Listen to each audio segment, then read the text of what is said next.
Hi guys, good morning. ಇದೊಂದು mini vlog ಅಂತ ಅನ್ಕೋಬೋದು. ನಾನು ನೆನ್ನೆ ಅಮ್ಮ ಮನೆಗೆ ವೀಕೆಂಡ್ಗೆ ಅಂತ ಹೋಗಿದ್ದೆ. ಅಲ್ಲಿ ಹೀಗೆ ಶಾಪಿಂಗ್ಗೆ ಅಂತ ಹೋಗಿದ್ವಿ.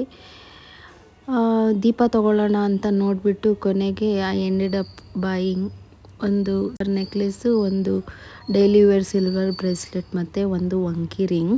ಅದು ಕೊನೆಯಲ್ಲಿ ತೋರಿಸ್ತೀನಿ. ಬಟ್ ಅಲ್ಲಿ ಕಲೆಕ್ಷನ್ಗಳು ಕಡಿಮೆ ಗ್ರಾಮ್ಸಲ್ಲೂ ತುಂಬ ಚೆನ್ನಾಗಿದ್ವು ಅಂತ ಅನ್ನಿಸ್ತು. ನಾನು ಬರೋ ದಿನಗಳಲ್ಲಿ ದೀಪ ಕೂಡ ತೊಗೊಳ್ತೀನಿ. ಆ್ಯಕ್ಚುಲಿ ಆಲ್ರೆಡಿ ನಮ್ಮ ಮನೇಲಿ ದೀಪ ಇದೆ, ಸೊ ಇದಕ್ಕೆ ಹಾಕೋಣ, ಇನ್ವೆಸ್ಟ್ ಮಾಡೋಣ ಅಂತ ಅಂದ್ಬಿಟ್ಟು ಮಾಡಿದ್ದೀನಿ.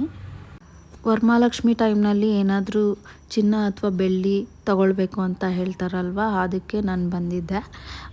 ದೀಪ ತೊಗೊಂಡ್ರೆ ಮನೇಲಿ ಹೇಗಿದ್ದರೂ ಯೂಸ್ ಮಾಡೋಕ್ಕೆ ಬಿಡೋದಿಲ್ಲ, ಡೈಲಿ ಅದು ಹಾಳಾಗುತ್ತೆ ಅಂತ ಅಂದ್ಬಿಟ್ಟು ಕಡಗಳೆಲ್ಲ ನೋಡಾದ್ಮೇಲೆ ಇದೇ ಬೆಸ್ಟ್ ಅಂತ ಅನ್ನಿಸ್ತು. ಅದಕ್ಕೆ ಇದನ್ನೇ ತಗೊಂಡೆ.